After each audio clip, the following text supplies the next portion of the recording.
For a lot of us as healthcare professionals, this is scary, unprecedented times. This is one of those times in life when we have to ask ourselves who we truly are.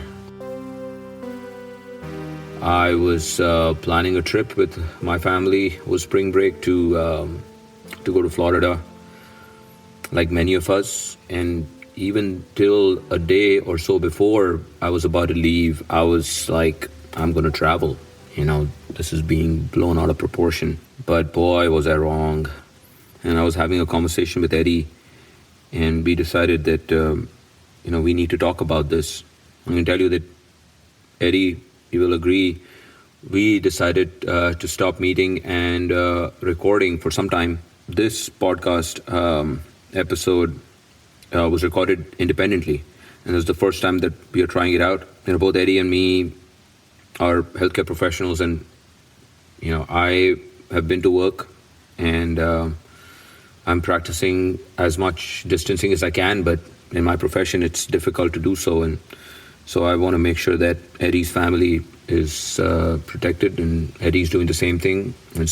He has to go back to work eventually, and he wants to protect my family, and so we're going to be doing this over distance.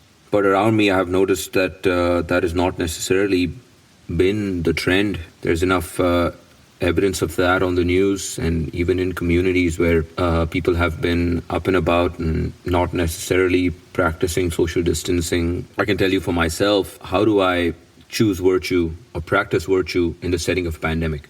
The first thing I want to say is that it is my responsibility to protect the vulnerable population. As we all know, there's a certain subset of population who are vulnerable to it. Our elderly, our patients who are sick. And it is our responsibility to make sure that we do our bit, even though we may not be that affected by it. And we may sometimes be asymptomatic. But that doesn't mean just because we are not in danger that we don't practice the social distancing, exercise our moral responsibility toward the vulnerable population, and try to limit the spread. I mean, I don't have to lay it down for you guys, but I don't live with my parents or my grandparents, but a lot of my friends do. And if I were to not practice social distancing and they would get the COVID-19 virus from me, that'd be devastating. I was struck by something that an epidemiologist named Emily Landon said. She said, the healthy and the optimists among us will doom the vulnerable. And that got me thinking about the virtues and how we can use the virtues to guide our responses to this pandemic. And this quote in particular makes me think of the virtue of temperance. So temperance is avoiding immediate pleasures in order to achieve a larger good, a good that is remote or difficult. And social distancing is a good example of the virtue of temperance, because it requires us to, in a very significant way, to moderate our habits and our desires. The disconnection from one another physically is something that is uncomfortable, but needs to be accomplished in order to maximize the chance that we don't interfere with the best possible outcome, which is to minimize the spread of the virus. We also have a responsibility toward others who are not just going to suffer the health consequences, but also the financial consequences. I was talking to my jiu-jitsu coach, and there are several such small businesses that are in peril. As a physician, I have job security much more than most other people, and I feel that it's my personal responsibility to continue these memberships, even though I'm not going to go and train anymore for some time, but I'm not going to cancel my membership. It may be maybe $100 for us, but for them, that is food on their table for them. So I had a similar realization. My wife came to me and asked if we should have our normal weekly housekeeping service during this whole social distancing. I thought immediately of what would be the most virtuous response. Having them come over places them at undue risk of exposure, but they need the work, they need the money. And I quickly realized that the most just and equitable answer in the face of these extenuating circumstances was to pay them and not have them come to the house. Basically to show appreciation and generosity for all that they do in the face of overwhelming uncertainty. And that's, I think, a form of justice. Because justice, which is another virtue, is when we order our lives to the good of everybody else. We also have a responsibility towards our colleagues. I work in a practice where there are those of us who are in the vulnerable population, and it took me till very recently to realize that I was being selfish. I didn't even realize I was being selfish. And here I was, I think that I'm just, and I like to practice these virtues, and I completely disregarded the fact that I work with those folks who are vulnerable. And they're brave and they're showing up to work. And here I was trying to take a spring break vacation. And so I'm going to try my best to help my colleagues, those brave folk who, despite being in the vulnerable population, are showing up to work. But I'm going to try to see if I can do my bit to keep them away from danger as much as I can. And I know it's not going to be possible, but I'm going to try. I also have a responsibility toward the community, the country, and humanity at large. We have to stem this. We have to learn from it. Life as we know it is going to change. But like they say, never let a good crisis go waste.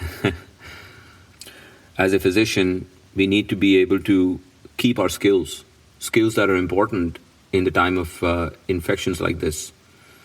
Basic critical care skills, which a lot of us have lost because we are so subspecialized. Basic emergency medicine skills. We need to be digging into our toolkit and sharpening those tools. One of the things I was thinking of, that if we spend this time worrying about ourselves and our families, it's worrying about our finances, stock market. If folks like us, who are some of the brightest minds, who have a job security, and more importantly, have the medical knowledge, have the know-how, have the skills to be able to actually do something. If we don't do our duty, understand our responsibility, then who will? For all the things that I've written down in my personal statement, whenever I was asked to produce one, this was the kind of crisis that I was talking about. To help others, to put others before me. This is my time to deal with this crisis and stay true to my word. So we have a moral responsibility to support the vulnerable. We have a fiscal responsibility to support small businesses. We have a civic responsibility. We need to follow the rules. We need to self-quarantine. We need social distancing. We should prepare for the worst case scenario. It's not wrong to hope for the best case scenario. I think courage is the most obvious virtue that we must embrace in the face of this pandemic.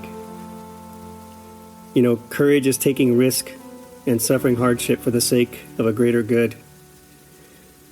And very likely we will be asked to perform our duties, but also to act above and beyond our normal duties, and at increased risk to ourselves and frankly to our families. My wife and I spent most of this weekend planning what's it going to look like when I come home from work.